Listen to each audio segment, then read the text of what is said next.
So the girls have been moved over into Buddy's pen, and this is what they do now.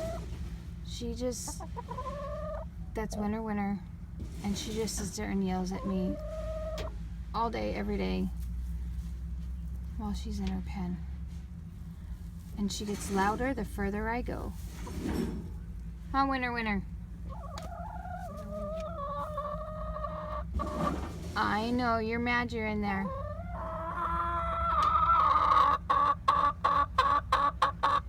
I know, but we fertilized the yard. You can't be on the grass.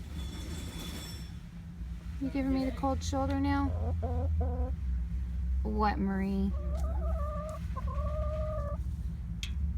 Yes, I know you're mad.